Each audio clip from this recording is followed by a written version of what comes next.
The NBA Gambling Podcast on the Sports Gambling Podcast Network, presented by Shady Rays. SGPN is teaming up with Shady Rays for Shady May. Get 50% off your Shady Rays using promo code SGPN, and then go to sportsgamepodcast.com/shady for your chance to win $500. We're also brought to you by Edge Boost. Edge Boost enables you to double your bet with no interest. Go to sportsgamepodcast.com/edge to get started today.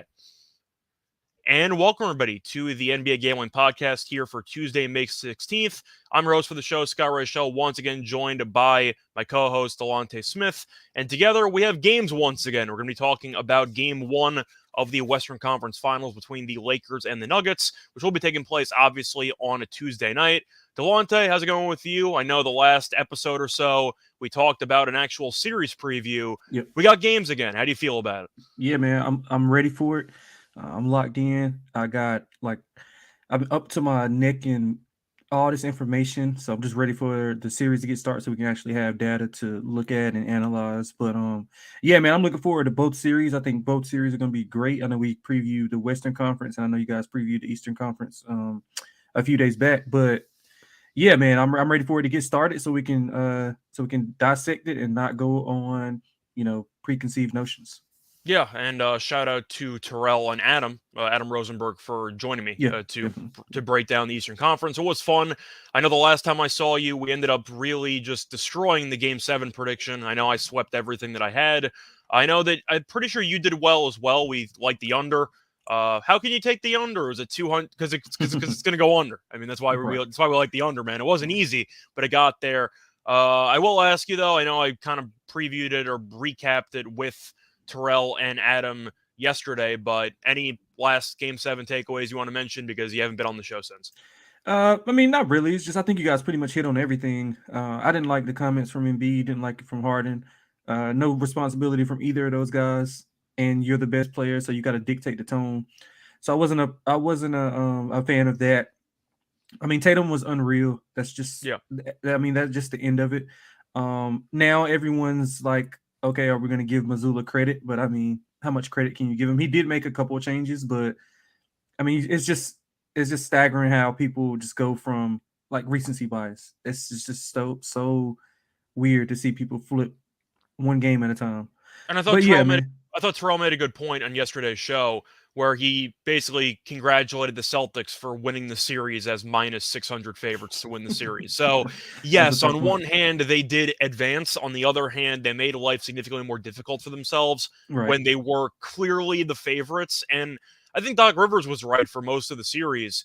Nobody picked Philly to win the series. So the fact that that was the case, I do think is pretty interesting. But speaking of which, I'm actually going to bring him on here because I think that he wants to talk about it one more time. Terrell, how's it going? What's up? Hello. How's it going? Hello. I was giving you your flowers for the round of applause you gave to Celtics fans and bettors for winning as minus 600 favorites once again in the Eastern Conference Finals. You want to take a victory lap one more time? Oh, no, I'm good. I had enough victory laps of that. Okay, cool. But we're going to go through the Game 1. However, before I just got into any of that, there was a couple of talking points I wanted to cover first. First things first, it's a very important day on the calendar, not just because of Game 1 for the Western Conference Finals.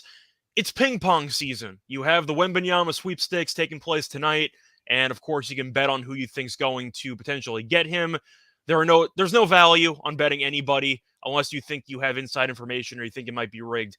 But I'm going to ask both of you, since you can't really predict anything, but since this is the most important day for a decent amount of franchises who have been tanking for the last 7-8 months, is there any landing spot you actually want Victor to end up in?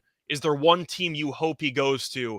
Terrell, I know both of our teams don't exactly have any ping pong balls in the sweepstakes, so I'll ask you, which team do you want Victor to go to and why? I would say I feel like Portland deserves something good. And the fact of the one time that they got something good, it was Greg Oden. So I really feel like they deserve a mulligan and just let's run it back. Let's get them something good and let's see what they do as a franchise. What I think will happen is I think he goes to the place where all international players go to have a great career and be amazing and go play with Greg Popovich and the San Antonio Spurs. I've said this since the Spurs were down to the lottery, and I realized that Victor was a Frenchman. It was already written. The script is there. That I literally cannot imagine. And I would be shocked if we get to tonight and the Spurs do not have the number 1 overall pick. It just feels like it feels like the same script that was written when the Pelicans so happened to get the first round pick right after dropping AD. Like right after trading AD, the Pelicans get the first round pick when they had like a 6% chance that season. Come on, you can't tell me this thing ain't rigged. So I will be shocked, genuinely shocked, if the Spurs do not get the first pick today. I'm betting the Spurs plus 550 to get the first pick. The only piece of news or information regarding Victor that I'm waiting for to guarantee the Spurs hunch is him having a Tony Parker poster at some point growing up in France. That's the one piece of information that I'm kind of waiting on. You know he had one. What about I'm Boris assuming he Diaw? did. He was What about basically Boris the Diaw? face of the He had national one. team. Yeah, I just haven't heard any news about it, but I'm waiting for the Spurs to get the first pick, and then What, you you hear think he right got a around the Rudy draft. Gobert Oh, picture? I was a big Tony Parker fan. I had a jersey. I had a poster. I used to watch the Spurs all the time. You know that's going to happen, but he's gonna say it right after. That's what he's gonna say right Yeah. after they draft him. It's gonna be right after they draft him. He's gonna be like, "Yeah, I really like Tony Parker," and he's gonna talk about how he kind of modeled his game a little bit after Tim Duncan. Like he's gonna like it. This is where international players go to have amazing careers. The San Antonio Spurs. Popovich has not quit because of Victor. It's gonna be Victor Pop, and then it's gonna transition Pop out. It's gonna be Tim Duncan and Victor, and it's all written. It's all written. The league is rigged. well, I'm going to ask you, Delonte. I know before we went on air, we kind of disagreed about Portland potentially not wanting him to go there, but I'm going to ask you, where do you want Victor to go and why? I want him to go to Orlando, but like we talked about, I don't know if that's going to be a possibility. With that all that size that they have and some of the length, there'd be a very, very fun team. The second team, I guess, that has a shot is Detroit, but I'm kind of selfishly like a Cade stan, so I kind of don't want him to go there to overshadow some of the things that Cade That'd does. be a really fun pick and roll, though. They have about Right, it would 17 be. centers already, so they'd have to trade Right. half of them, but still. Right. But yeah, I think he fits better like in the Detroit scheme once they get rid of some of those guys. But as you guys said, I think he goes to the Spurs. I think that Popovich staying around for a reason. He's got no reason to stay around. He's got all the accolades. He's I guess staying around is just keeping him like young. He seemed like he enjoyed that team even though they were trash. So I think this is his prize for staying around. I would be shocked if either the Spurs or the Pistons don't get him. You can also make an argument, even though the Spurs played a relatively boring brand of basketball, according to most basketball fans, the league is probably better when the Spurs are not total garbage. Can we agree on that? Yep. So that might play a factor too. But anyway, of course, that's going to be all theory. We'll see what happens later tonight. However, there was one piece of NBA news that was circulating for the last day or so, and I know that Terrell and I didn't exactly cover it in the Eastern Conference Finals preview episode. It involves a young point guard in Memphis, and he might not play for next year. That's all speculation. No, that's not true. That is not true. I said it. He might not. There's supposed to be. There's rumors, not even a might there. There's no possibility. There's rumors of a long suspension. No, there's not. No, there's not. That's just hater. That's just people talking. No, it's not. Okay. Well, the point is, I'm saying for the extreme. But I'm just saying that there are people that have done a lot worse. I'm not even going to repeat it, but they did a lot worse this past season and only got 30 games. He is not getting suspended for a long period of time. He's not getting suspended for an entire season. If you think that is it, just go ahead and get out your mind. They're not doing it. Personally, I think he might get half the year, but we'll see what happens. However, I do want to briefly bring it up because, of course, I'm talking about John Morant and how he was on Instagram Live once again. And he was holding a certain type of gun again. So as a result, he's going to be facing some type of suspension. And now Memphis is going to have to game plan for life without him. I'm not going to spend much time going through, what Josh should be getting for a suspension, etc.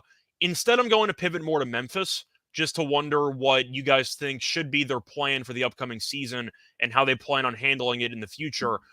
First of all, do we think Memphis can actually hang around with Tyus Jones as their starting point guard for half the year maybe, and then they can potentially pick it up after? Or do you think they have to move on from Ja entirely because he might not be mature enough to fully handle the keys to a franchise? I think this is a mute conversation. I'm not gonna lie. I can't even picture he's not getting a lengthy suspension at all. Like I truly don't think that there's anything to talk about Okay, here. I fine. don't think So, there's so if any you want to forget about the relevancy for suspension, Memphis. would No, you but I'm still? saying even for Memphis, like I don't think there's any there's no relevancy here. I really don't think there's any relevancy here on type of preview for Memphis next season, what they're gonna do. There's a whole lot of things that are going on. I mean, I'm trying to figure out what I have to even look and see what even rule technically says the NBA says that he broke. Like I don't even know what rule they're saying he's other time is because he had a gun in a club, which you cannot have. Like you can't have a gun in a club. So that made a little bit more sense. Now he's off, and I don't know. I just think this is really a mute point. This isn't the exact same thing as the Gilbert Arena situation because that occurred in a locker room on like NBA property. So this isn't the exact same situation.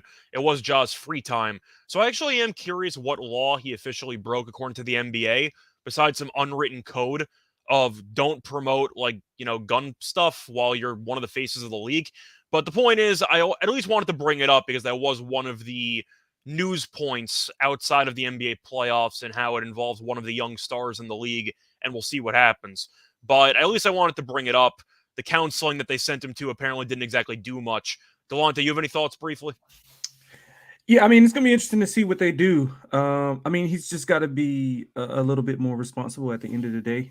He didn't break. I mean, it's legal to have, a firearm, but I mean, you don't want to just go flashing it, and you were, I was going to say, I think a it's more player. just bad optics for the Yeah, NBA, so they're going to punish him accordingly. I'm not yeah, sure if he and it's broke just a law.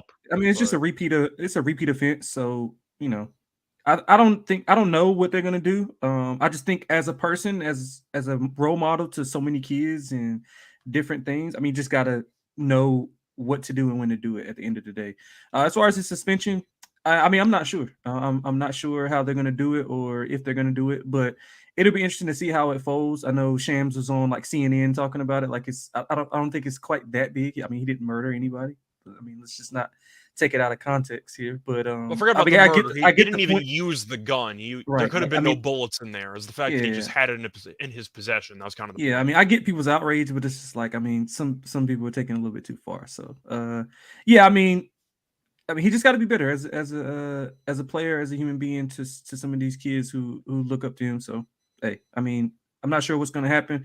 I hope he learns from it, and I mean, he might get dinged like what 5 or 10 games or something, but he'll go I away, think do I think he's some going to get more counseling. personally, but we'll see what Mm, happens. Yeah, But we'll see what happens. I do want to at least bring up the I'd say lasting impact, at least for me, when it comes to Ja, his new nickname, because I'm going to start calling him Ja Wick, and I'm looking forward to it. Should be pretty fun.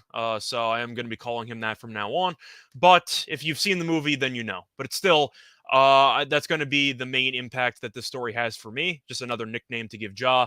But once again, we don't know. I just wanted to bring it up. If he misses 20 games or 30 games, would I be shocked? No. But then again, Terrell makes a good point. I'm not sure what I'd say rule he actually violated, besides just being a Again, superstar of the league, and they just don't want him to be doing that, so they might punish him Miles for it. Bridges got 30 games. He is not getting 30 games. In theory, though, Bridges kind of got the entire season because he did not play right after it. I don't think that was a No, coincidence. it's That might because have been nobody wanted to sign him because what he did. Like that his official suspension was 30 games. He's not getting any more than that. Like that is he's not even getting close to that. He's not even yeah. getting close to that. Because again, if you know what happened in situation allegedly with Bridges, it's way worse than It was a lot anything worse than what John happened Morant. with Ja. Yeah, So definitely true. But I wanted to mention it briefly because that was some NBA news. But anyway, time to actually move on to game one of the Western Conference Finals right after I talk to all of you about our brand new sponsor, Edge Boost. Edge Boost is excited to announce an early exclusive access partnership.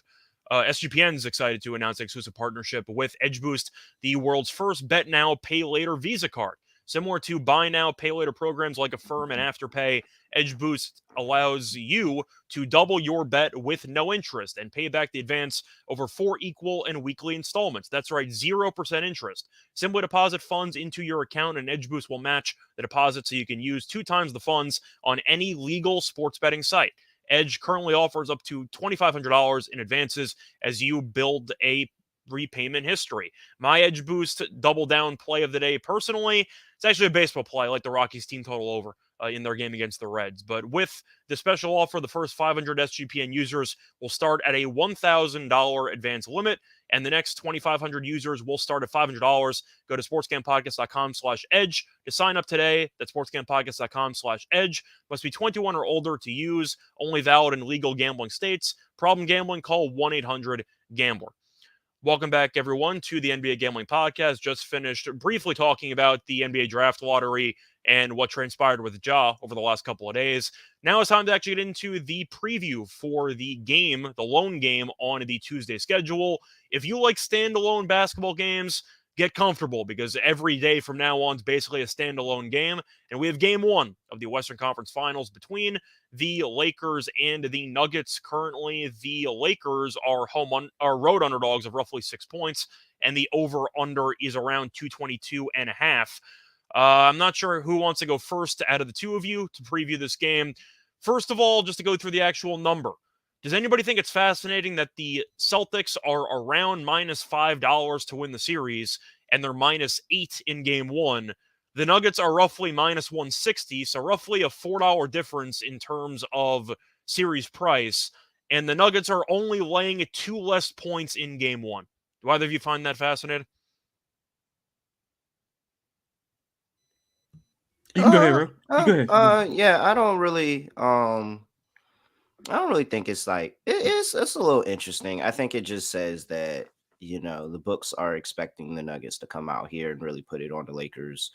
And that, home court means a lot more in that series. They're expecting that, every home team is going to show up for that series, and it's probably going to go. I think we talked about it last night with the best odds being that the game's going to go to 7. So I think they think every home team is going to win that series. Whereas you go to the Technically Celtics, the worst odds to go 7, but still, yeah. Worst odds, the yeah, most whatever. likely outcome. Yeah, most likely outcome is that it goes 7 by the books for them. But whereas you look at the other series and it's just straight up, they think that the Boston Celtics are better than the Miami Heat. So not really concerned there. I think that it'd be it's a little interesting, but I just think that it just goes more to the overhype of the Boston Celtics than it is because Denver's probably been one of the most trustworthy teams in this playoffs. Yeah, I personally just think it's a bit fascinating that the Lakers, especially, who have been priced at several points in the playoffs to punt games. We saw it against Memphis and we saw it against Golden State. There were a couple of games where the Lakers were winning the series and even might have had a closeout game, and yet the team down in the series was laying basically 2 possessions or more against them. And it seemed like every time that was the case, the Lakers got killed in that game. And now you're looking at the Lakers, who some people think have a shot to win the series. I personally do. I know that Terrell thinks they got a shot to win the series as well. And yet the Nuggets are laying a pretty decent number in game 1, which suggests to me that maybe the Lakers go back to LeBron's old game 1 process, which is use it more to experiment with defensive coverages, try to discover what actually works in this matchup, and maybe get buried in game 1 and then take all the adjustments for game 2. Delonte, I'm going to ask you, do you think this line is right, or do you think that this should be a little bit shorter? Because according to the series price, these I'd say games should be pretty competitive, or at least the series should be pretty long. Yeah, so I think that's a great point that you brought up. I didn't even think about it that way, but just off the top of my head, I think that the Lakers are obviously they're more a public team than the Nuggets. So if you gave them, 2-1 or maybe their actual quote unquote true odds, then they just get bet into like a frenzy. And I don't think the Nuggets are, so much of a public team like Boston is. So I can see the parallel and the differences of why the price is the price on that end. And I just think that it has more to do with not giving the Lakers a more, I guess, plus price. Because, everybody knows they're going to bet the Lakers. People are going to bet the Lakers no matter how bad they are, no matter how good they are. So I think from a price point perspective, I think you do have a point.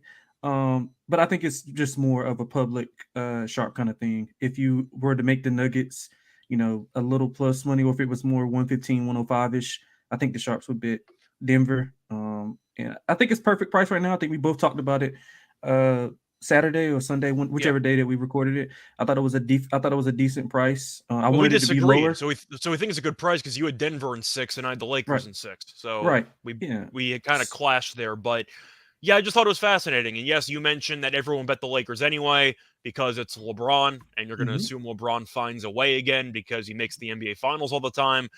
I do think that a lot of it has to be based on liability for the sports books. Yeah, they don't want one-way action on a side for a series, especially when you have two very solid teams in the West right now. So I do think part of it is based on trying to make the line intriguing enough to still bet the Lakers while also not making it too much. So it's all money on the Lakers. So I do think some of it's trying to avoid liability. But I find the line fascinating for game one when the series price is particularly close. That was kind of my takeaway. Yep.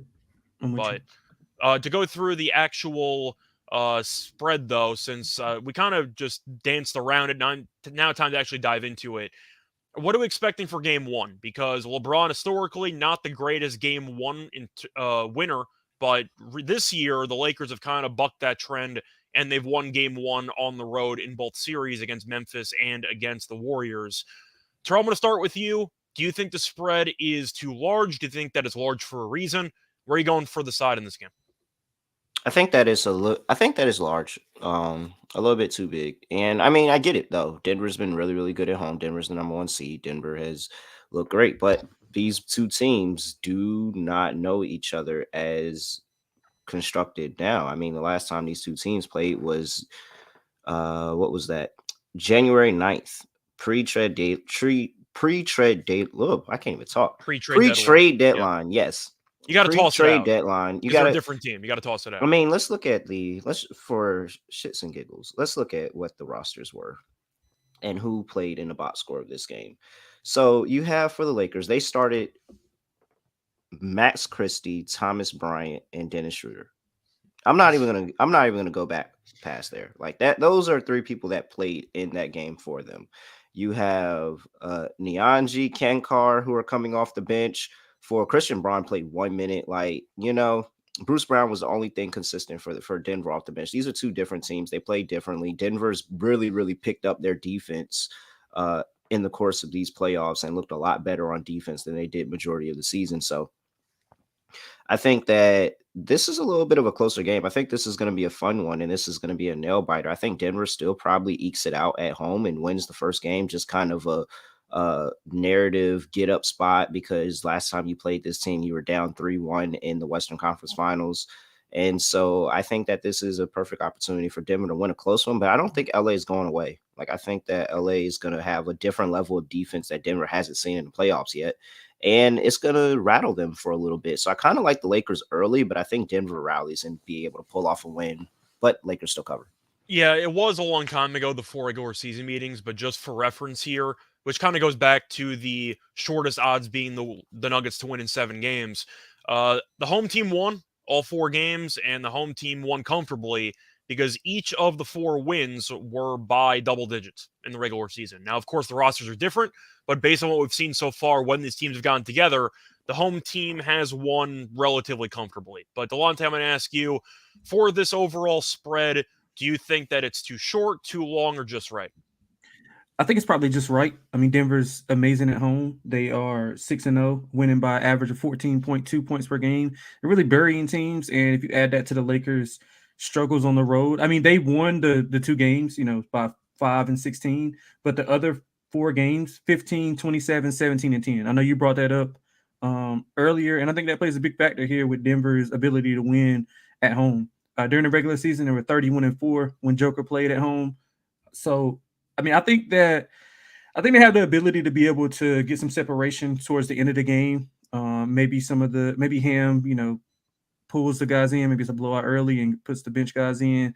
I mean, I can see it going either way, but I like Denver's depth and the way they play at home a lot more than I trust the role players of the Lakers to be able to play at home. So I'm completely fascinated. I mean, on the road, I'm completely fascinated of what we're going to see by the 2 coaches as far as game plan, lineups, But I think that the main thing that Denver has to do is just keep Anthony Davis in the pick and roll, got to keep him away from the basket, and try to prevent the Lakers from getting to the free throw line. If they can do that, I think they got a good shot to win the series, and especially starts off with this game specifically. Yeah, and just to quickly go through the actual money divide amongst the bets here for the Nuggets and Lakers. According to the database that I'm using, I see roughly 62% of the money coming in on Denver, minus the 6. I also see around 54% of the tickets. For the Lakers, you have roughly 38% of the money coming in on the plus 6 and 46% of the tickets. So Denver does seem, I don't want to say like the sharp side, because it does seem like the public does like Denver a bit more, but there is more money coming in on the Nuggets than the actual number of bets. So it does seem like the Sharps are leaning more towards Denver based on that disparity, but it is relatively close. But I do think that for me, I'm going to lean to Denver. This line, based on what we've seen from the Lakers, it does seem like the odds makers have actually done a pretty good job game in, game out of pricing the Lakers. When they've been underdogs by a decent amount on the road, they've tended to get buried. And when spreads have been close, they have covered. I'm going to assume that the odds makers got this one right, because at first glance, I thought this number was too high. I thought it'd be closer to 4.5. Lakers had some time off. You figured that they wouldn't exactly be exhausted after that long series against Golden State. But I think the fact that the spread is 6 is interesting to me. And I am going to link to Denver in game 1. Once again, I do think at the end of the day, the Lakers will win the series, me personally. But I do think game 1 might be a feel-out process for them. Denver at home is undefeated. They've won every home game besides the closeout game against Minnesota, relatively comfortably. So I am going to link to Denver personally, but it's mostly just based on the line looking a little bit large at first glance, which I think is more trappy to me. So I'm actually going to link to Denver. But in general, kind of time to transition over to the total. To look at the regular season meetings, 3 of the 4 meetings, the last 3 meetings actually, got into the 230s. This total's at 222. You might see a feel-out process either for the offenses and the defenses. I think the offense will actually be ahead of the defenses in the series, because Jokic defensively has been pretty good so far this postseason, but you look at the teams he's been against, he was guarding Gobert and DeAndre Ayton, and the Suns didn't exactly do much to try to exploit him in pick and roll coverage.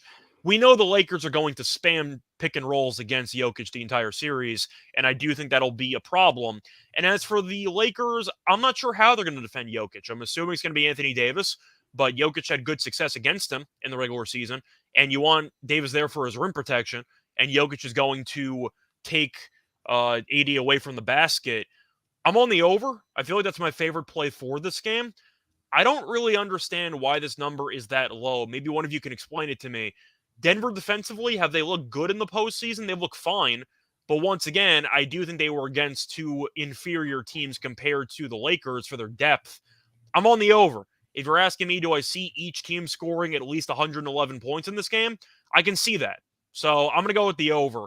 I do think at the end of the day, this number seems short. I'll back what I saw in the regular season. I think this game's got a decent shot to get into the 230s, but I do like the over as my favorite play on the total. Delonte, what do you like for the total? Yeah, I like the under. Simply put, I just think it's going to be more of a slugfest, half court type of game. Now, Denver has the ability to get out and transition, which is where the Lakers are weak at. But how much do you want to run Joker up and down the floor and expect him to be a facilitator, scorer, and all the things that you want him to be for the duration of the game? So I think they got to kind of find a soft medium in between those of being able to run in transition and play in the half court. But ultimately, I think the Lakers, we all know what they want to do. They want to get to the free throw line. They want to get downhill. I think the Nuggets are going to do a good job with their perimeter defenders of being able to, cut off some of those gaps and not let those guys go by freely. Now, they don't have the rim protection, but I think we'll see a lot of zone from Denver here just to protect some of those guys from foul trouble and to keep Joker somewhat out of the pick and roll. But I think underrated and not talked about, enough thing throughout the playoffs. Me and you, Scott, we both talked about it, is Denver's defense. I mean, they held Phoenix to under 110 points 4 to 6 games. They held Minnesota under 110 twice. Their points per possession on defense is almost 4 points lower now than it was in the regular season. Obviously, smaller sample size. But just from an eye test perspective, you can see that they're a lot more locked in and engaged defensively than they were in the regular season. So I think the defenses prevail here. I think they come out a little bit rusty. A lot of bricks thrown up in the early on. I probably take the first half under also. If you just want to split a unit, half unit on first half under, half unit on the full game under. But I do like the under in the game. And Terrell, what about you? Do you have any thoughts on the total? Yeah, I'm going with Lante on this one. I'm on the under. I think that the Lakers defense is really going to challenge. I probably think I want to play a first half under, honestly, more than the full game, and just hope that They start off one slow and they figure it out as they go. Yeah, so Lakers going in out to, like, we're not gonna not talk about that. That's still always gonna be something. Now they got a couple of guys that are used to playing at altitude. All those guys that came over from the Jazz. That sneaky altitude that we like to call it. So we got some guys that are familiar with that. But I still think that there's still a little bit of, hey, we got to figure out how to play this Denver team as we're constructed. Like, this isn't just the Nuggets having to figure it out and how they are going to play this team. The Lakers have to figure out how they're going to play them as well, because they haven't played them like this. So it's going to be completely new for them as well. I think that there is a little bit of a feeling out process on both sides on that end. I think that defensively, the Denver Nuggets are going to have to try to figure it out early too. That first half, 114, it looks really, really good to the under. I'm not going to lie to you. So I think that's one of my plays. Well, you mentioned the guys from Utah who came over. The question I do want to ask you is how many guys from Utah in that trade are actually going to be playing in the series? Because Vanderbilt, Well, is let this me a go good ahead series and for let me go Vanderbilt? ahead and let me transition you into our prop section and talk to you about it, because I'm on two of the guys that I think are going to have some impact. Well, one coming from Minnesota, the other one coming from Utah, and that is Jaren Vanderbilt. I think they've shown over the course of this series that they like playing him because of his defense. Now, ultimately, did they kind of phase him out of that Golden State series because they were focusing a lot on the guards? Yeah, but now they know that, Michael Porter Jr. is out there. He can still switch 1 through 5 on against Denver. He's going to be a little bit on Jokic. It's probably going to be more Anthony Davis, but he's going to have some moments where he's on Jokic. Like, Vanderbilt is probably going to be the person that they're leaning on for that defensive intensity, like they did very much in that first series where they had him on Ja Morant. So I don't see it listed now. I'll wait to see. Probably have to wait closer to game time when starting lineups come out. We know exactly what he's playing, where he's playing, how many minutes he's playing. But I'm definitely on defensive steals and blocks combo for Vanderbilt whenever that gets released. I think that he is going to play in this series, and they're going to lean on him more on the defensive end, trying to slow down this Denver offense that's been really, really good. A part of me is And trying to wonder who he's going to be matched up on defensively, because he can really guard anybody. yeah, At he least can he can guard try to anybody, which is great. So just put him out there and you can switch everything with him. He's good. I mean, I give it to him. I think he's going to have a pretty good series in terms of how that first series we were able to get him on steals and blocks at plus monies a couple of times. I think that it's going to be able to do that too. So, yeah, Vanderbilt is one. Second player that I'm backing post trade deadline here. Guy from Minnesota. Give me D'Lo over 2.5 threes. That is at plus 140 right now. You look at his history versus the Denver Nuggets over the course of this year. All the games he did play was with Minnesota, and he didn't have a lot of points, 10 points, 18 points, 13 points in those games, but his volume really, really low in that with Minnesota's 4 for 7, 6 for 9, 4 for 8. Look at the percentages. He was shooting over 50% against this team this year. From 3, he was 2 for 4, 3 for 5, 3 for 6 this season. I think that we're going to see a little bit of that. I feel more comfortable with him and this series in terms of him just being able to get more open from the 3-point line and be able to knock down some big time threes for them. And we can go for a long time. Like, he just has really, really good numbers from 3 against Denver. Like 2 for 4, 3 for 5, 3 for 6, 2 for 5, 3 for 8, 2 for 6, 3 for 7, 4 for 9, 4 for 7, 6 for 12, 6 for 9, 3 for 5. Like, he's hit this prop in 1, 2, 3, 4, 5, 6, 7, 8, 9 of the last 13 meetings against Denver. So I'm going to go ahead and back him for plus money here. Okay. For me, one prop I am looking at, it's actually going to be a guy who performed well towards the end of that Suns series. He had 19 points in Game 5. He had 21 points in Game 3. I am going to lean to the under on Michael Porter Jr. I see his points props at 15.5. Juice to the under at around minus 128. I think the number's too high. I think Porter Jr., of course, is mostly a three-point shooter here. The Lakers, though, have done a really good job so far in the playoffs of guarding the three-point line. And Porter Jr.'s career has not had much success against the Lakers. In fact, he's gone under this number in 5 of his 7 career games against the Lakers. And I do think that with him potentially struggling with foul trouble or defense, we'll see how many minutes he actually plays. He might be guarding LeBron, so who knows? We'll see how the Nuggets decide to divide up the matchups here. But I do think Porter Jr. is going to have a hard time in the series because defensively, he might get torched. So I do think Malone, who we know is pretty quick to pull Porter Jr. when his defense gets out of whack, I think that might happen in this game. But it's mostly based on the Lakers really doing a good job of guarding the three-point line throughout the playoffs. If Porter Jr. doesn't go, let's just say 4 for 9 from 3 or maybe even 5 for 10, can he go over?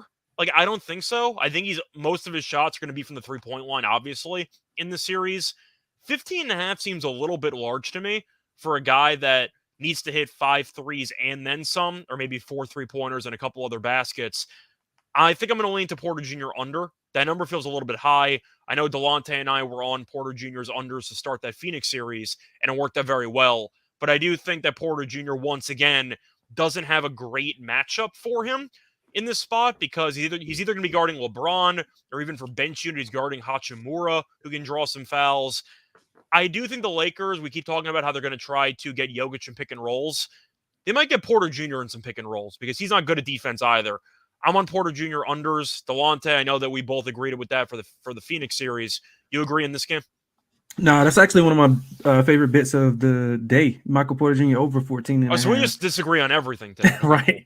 Right. But yeah, so I think this, like I said, I mean, we talked about it on the series preview. I think this is a series that he has to prove himself and to be able to take that next step. So I see 15.5 and 14.5. So technically he can go 15 and we both win. So, that's a possibility.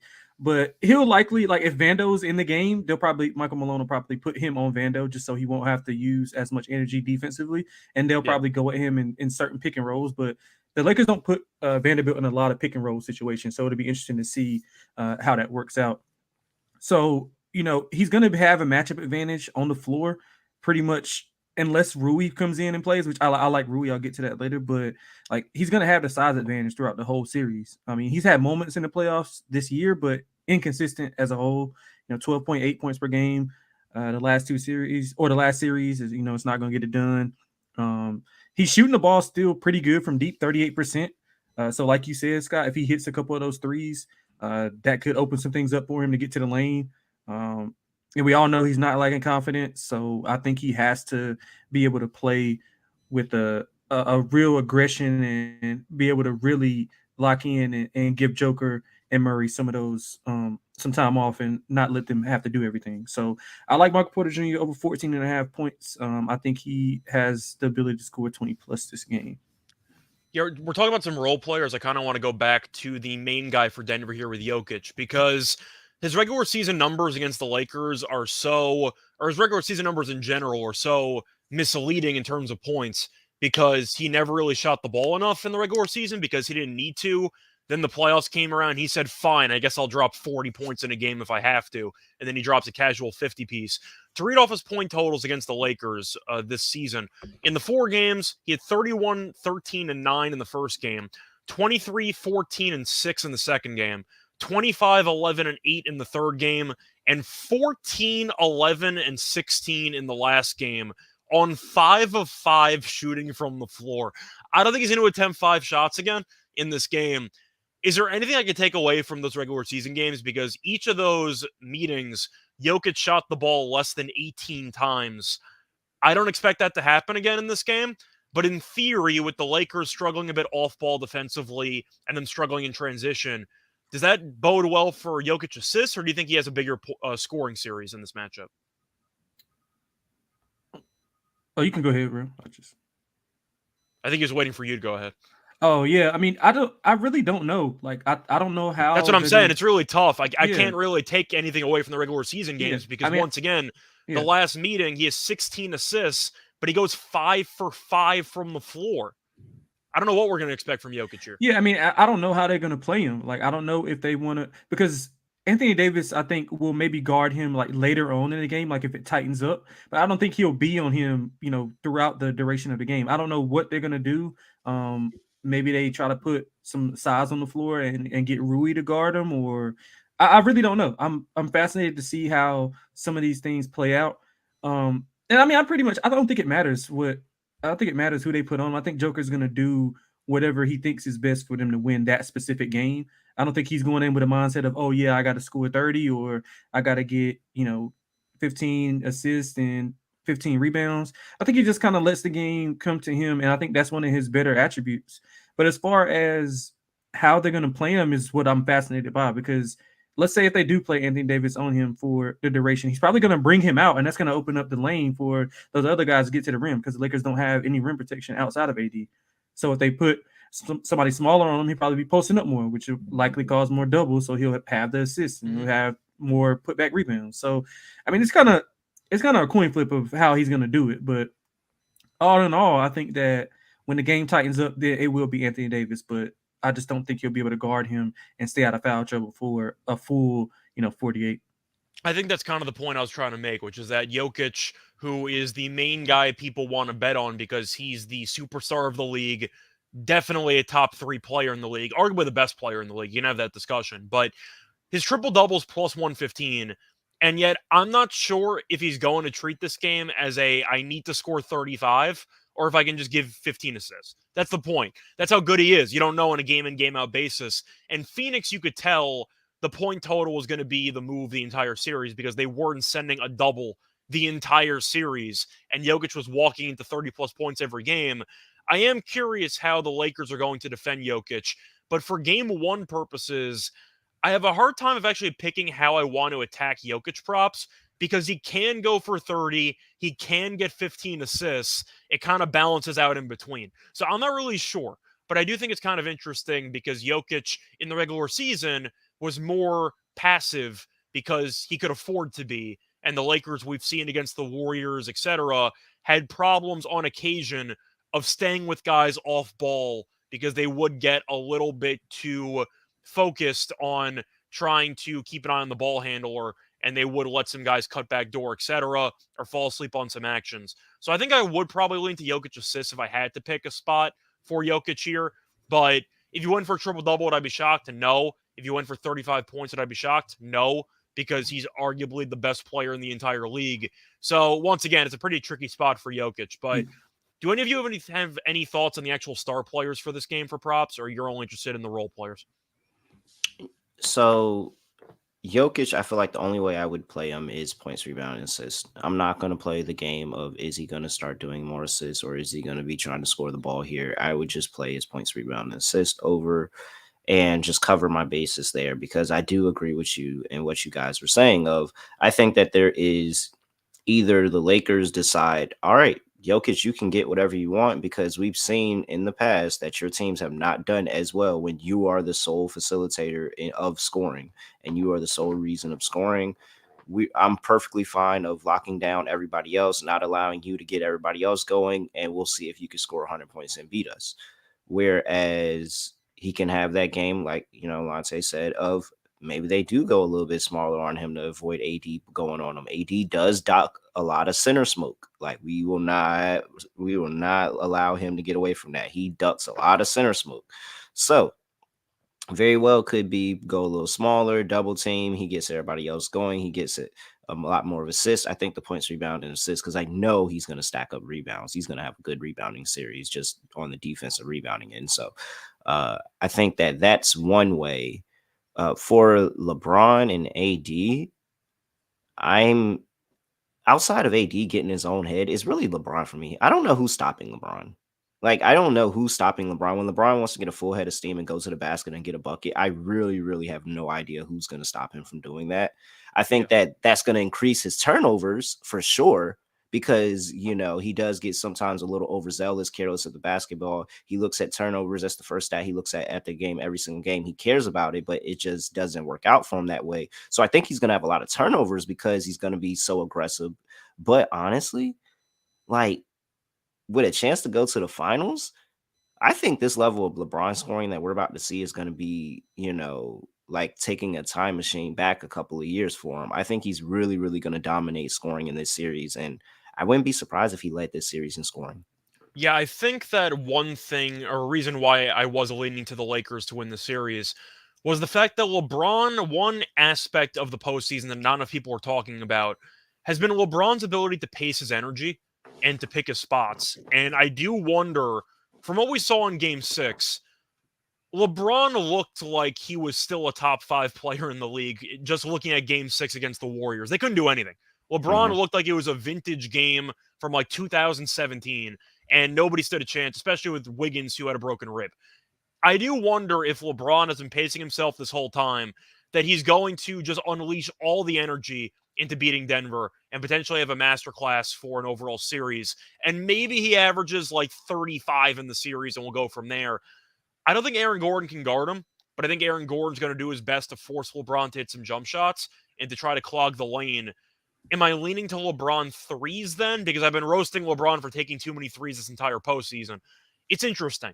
But I do wonder for game one if LeBron's going to try to go all out attacking towards the rim, or maybe he once again does what he normally does in years past, which is try to read what Denver's doing defensively, see what coverages they're going to run, and make some adjustments from there. I don't think Aaron Gordon can guard LeBron. I think he might be able to once again force him to hit some jump shots, and we'll see if LeBron can hit those jump shots. But I kind of agree with Terrell here. I can somewhat see a world where LeBron takes over the series because he paced himself the entire postseason, and we saw in Game 6 when LeBron wants to bring it offensively, nobody can do anything about it, and LeBron can probably still walk into 35 if he wants to. I truly just, yeah. I mean, I don't know. First of all, LeBron James is unguardable, people. So saying that somebody's doing amazing on them, holding them to 20 is like very good. That's But why I said he's, limiting to threes. You're just yeah, hoping for an like inefficient limiting. You're 25 just 30. hoping that they limit. There's nobody that's gonna, if LeBron wants to go score, there's nobody that's gonna stop him. Like, I don't care. But limiting him, that is what you're looking for. And um I don't think that, I think just like Scott said, man, it seems like he's been saving this for this series and next series where he's going to put it Mhm. all out there, because if you look around the league, this may be one of your last chances. Like, this is a very, very good opportunity you have here. So, yeah, even in a loss, I think LeBron is going to, do his thing where he's going hard the whole way. Like, you're in the conference finals and it's LeBron James who's undefeated in conference finals. Is he undefeated in conference finals? Didn't he lose to the Celtics a while back? Was Or that the second round or was that conference finals?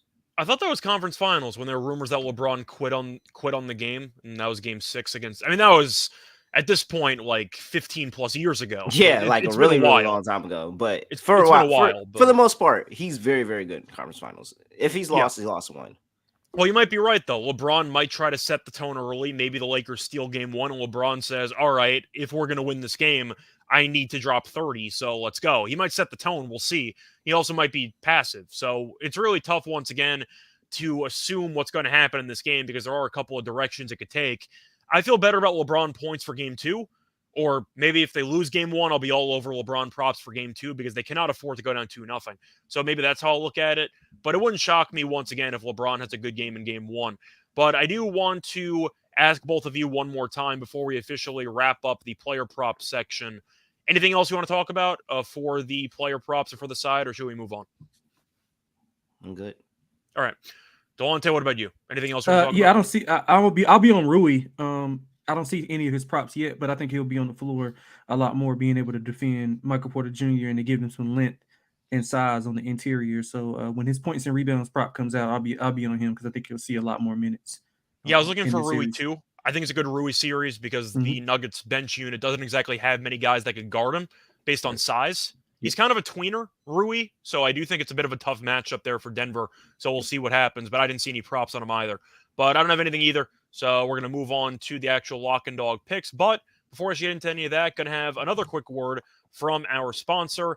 They're still there. They just got moved into the second ad read. It's going to be Shady Rays, and Shady Rays is teaming up with SGPN for Shady May. Not only do you get an amazing 50% off deal, but you also have a chance to win $500. Shady Rays has durable frames and extremely clear optics for outdoor adventure. That's not all. Shady Rays also offers the most insane protection in all of eyewear. Every pair of sunglasses is backed by lost and broken replacements. If you lose or break your pair, even on the first day, they told us they will send you a brand new pair. No questions asked. Wear your Shady Rays with confidence because they have your back long enough to purchase. If you don't love them, exchange them for a new pair or return them for free within 30 days. There's no risk when you shop with Shady Rays. Their team always has your back. And for international listeners, Shady Rays has you covered as well with shipping to Canada, Australia, New Zealand, and the UK. Go to shadyrays.com and use the code SGPN for 50% off 2 pairs of Polaroid sunglasses. Then take your receipt to sportscampodcast.com/shady for your chance to win the $500 Shady May contest. Welcome back, everyone, to the NBA Gambling Podcast. Just finished previewing Game 1 between the Lakers and the Nuggets in the Western Conference Finals. But now it's time to get into the lock and dog picks. But before we actually do any of that, there's been breaking news in the NBA, and I feel like we got to talk about it. There's a new coaching vacancy because Doc Rivers has finally been let go. The 76ers have decided to fire him after that Game 7 second half debacle. I'm going to start off with both of you. Simple question. I feel like we're all going to agree on this, but I am going to ask it. Was it the right move to fire Doc Rivers? Depends on what you do with the rest of the roster. Okay, well, Terrell's nodding his head, so I know what he thinks. So your answer is maybe. That's the cop-out answer. Okay, yeah, it is. Is that what you're going with? It's definitely copped out. Like, I mean, yes, was he totally the problem? I mean, was he totally the problem? I give Doc Rivers virtually none of the blame for Game 7 because both Embiid and Harden refused to show up for a must-win game. But it's based on his reputation. He's 17-33 in series clinching games. At some point, you got to realize you need a new voice in the building. I was shocked they kept him last year after they no-showed that home game against Miami, and they got eliminated in 6, I believe. I'm not shocked that they got rid of him. They can't throw Embiid under the bus. He just won MVP. They got to keep him. I'm not sure if Harden's going to come back. There's rumors that he might go to Houston. There are even Phoenix rumors that he might go to the Suns, that he might replace Chris Paul. We'll see what happens there. But they're not going to blame Embiid, so they have to blame somebody. It's not as big of a scapegoat situation as Phoenix. I thought the Monty Williams firing was kind of absurd because of how bad their overall roster was. But I understand it. People aren't a fan of Monty Williams, and people think Doc Rivers is not a great coach either. But I'm not shocked they fired him. I thought they were going to last year. Morey gave him another shot at it. And you know Morey and James Harden are boys, so I don't think he's going to blame Harden for it either. I'm not shocked Doc Rivers got fired, but I do think I had to bring it up. Now, it is interesting when it comes to the coaching vacancies because now Nick Nurse has his choice potentially of a couple of MVPs who he can coach if he gets the offer. I know Monty Williams was linked heavily to Milwaukee, so we'll see what happens there. But I just wanted to bring up the Doc Rivers news because I'm not shocked he got fired. I thought whoever was going to lose Game 7 between Missoula or Doc Rivers was going to get fired. And as a result, Doc Rivers was the weakest link, and the Sixers told him goodbye. But I'm not going to speculate on who he thinks is going to become the next head coach for Philly. If I had to guess for those markets, I'd lean to Sam Cassell, who was the assistant coach for the last year or so, and the players seem to like him a lot. I would lean to Sam Cassell, but I'm not surprised Doc Rivers got fired. And if you want to make a last second point. I just say that now's the time that if you wanted to make a move, you had to make a move because you have a lot of really good coaches that are on the market, and you can't, sit here and say you're giving somebody one more opportunity and then one of those coaches get picked up by somebody. And now next season you're looking and you're kind of holding the bag. So if you had to move, you had to make a move now. I do want to ask though, with Harden being a bit unknown for the future, and with Maxey and Harris being under contract, and we know Maxey can be a really, really good player in this league. And we saw Embiid, both the good and the bad this season. And truth is, his playoff numbers were kind of similar to his playoff performances in his entire career. How desirable of a job is the Philly job? Because I know that, of course, you get the defending MVP, and you know Embiid is a dominant force in the regular season. Durability is a concern. And you're looking at the contracts. The Tobias Harris contract has aged better. Still not a great deal by any means. Is that a top 5 or 10 job in the league? Or is it a bit overrated? Just going to ask. That's a good question, actually. I think it's I probably. I I think am it's right. wondering if it's a desirable job or not. Yeah, it's probably between 7 and 9, somewhere between that. Yeah, so I guess it's top 10. I guess what I'm asking is, do you think any of the superstar head coaches that are available would pick Philly over a Milwaukee or over any of these other destinations that are available? I'm not sure. I think Milwaukee's the best destination by far because you get Giannis, and you could argue the contracts there aren't great either, but at least they won a title. You're inheriting an experienced and you're inheriting an overall roster that has a lot of success in the postseason in the past based on winning a title. Philly doesn't have that. So you can argue that the pressure is high, but the expectations are also a little bit low because none of the previous coaches were able to actually break through into the conference finals. Terrell, I'm going to ask you, do you think the Philly job is actually a very desirable job, or do you think it's a bit overrated? No, I think it's a desirable job. I think that you just got to put the pieces together and you just got to bring in the personnel that you want to bring in for your system. But when you say you have Joel Embiid, you have James Harden, you can make it work. We've seen the pick and roll with them be deadly and literally something that has been unguardable. So there's ways to make it work. You just need the right person to put it together. And I think any coach, anybody that thinks that they're a really good coach, you're looking at that and saying, I can make that work, not there's like people like us, we're not coaches. We are not coaches. So Yeah. it's easy to see all the faults and all the things that are wrong with the situation. Oh, well, no. But a good coach, somebody that knows that they're a good coach, you're looking at that and you're looking at your chops like, oh, yeah, I can make this roster work. I can move this around, that around, bring this guy in, bring that guy in, instill this, and we can be good. I think the Philly job's more desirable than like Toronto, for example. But I do think we can agree the best job available right now is Milwaukee, correct? Do we agree on that? I think it's a close tie with Milwaukee and Philly, honestly. I don't think Nah, that okay. there's I don't think there's as large as a gap with them and everybody else. I think that and it's of course the three jobs with MVPs are the best jobs, like by far. Yeah, Yeah. I think Milwaukee just has the best player, so I would rather coach the best player and work out whatever is around him on both sides of the ball. So I think Milwaukee's the better job. Yeah, I feel like the last point I'll make, and the reason why the Philly job looks good on paper, but it is a bit concerning. On one hand, you could be the one to break through with an MVP, and of course you'll be famous if you were able to pull off the I don't want to compare it to like the Theo Epstein GM job, but the point is if you're able to win a title with a team that has a great history of basketball, but hasn't had much winning titles in the past couple of decades, then you're a legend just in one season. But I am wondering, or I am a bit concerned. Embiid has had a lot of duds in the playoffs, and it feels like the fan base never blames him ever, which is a bit concerning. I am going to ask you, though, since you agreed, or at least one of you agreed that Milwaukee is the much better job, or at least the better job. Is Philly the better job than Phoenix? Because I didn't even No, bring up Phoenix. hell no. No, I don't think so. Terrell, what do you think? You think Phoenix is the better job than Philly, or no? Um, mm, I think it's an yeah, interesting conversation. yeah. I think Phoenix is way better. Because I completely forgot to mention Phoenix earlier, and I kind of have No, to that's why mention I Phoenix. said all three. I think all three are Yeah. like really like come on. Like you have two MVPs on one, you have Kevin Durant, Devin Booker on another, you have Giannis, you have a team that's won a title on another. Like they're all really, really nice jobs. I feel like you're basically just drawing straws and like they're all really, really good jobs. I don't think that it's like you can say one job is more desirable than the other or this or that, but it's like you're really, really like it's a really, really fine line between all these jobs. I think they're all the same to me. I think if I had to power rank it, I'd go Milwaukee 1, Phoenix 2, and Philly 3. That's how I would power rank it if I was actually a candidate and I had a Yeah. choice in my job.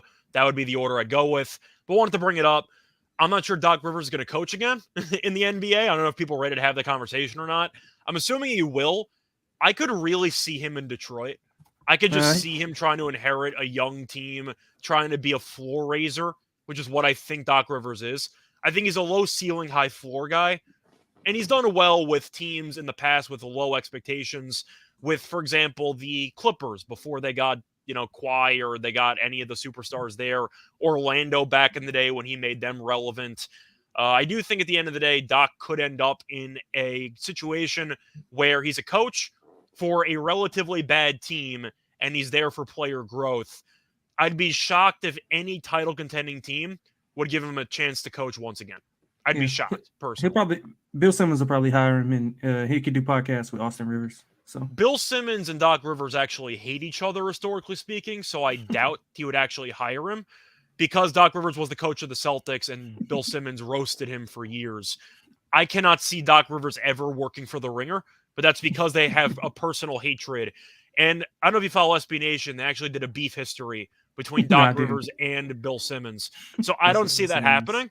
I think he'll end up on ESPN or any of those, maybe like a TNT analyst. But Doc Rivers, I think he's going to take the season off from coaching. Let's put it that way. But anyway, wanted to bring that up because that was another piece of breaking news that went live during the actual show. So now time to actually get into the lock and dog picks for game one. Terrell, I'm going to let you go first. What is your lock for game one? For my lock, I'm going to that. Yeah, I'm going to that first half under. Give me under 114 in the first half. I think that the Lakers adjusting to the out to Denver, adjusting to the Lakers. The Lakers got to adjust to Denver. So a lot going on, probably a little bit slower, more defensive of the first half. I will take the 114 and scoring probably picks up in the second half. For my dog, I like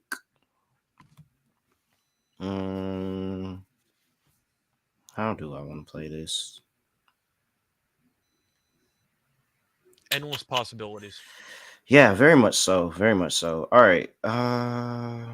We have what's D'Lo? So D'Lo was 140.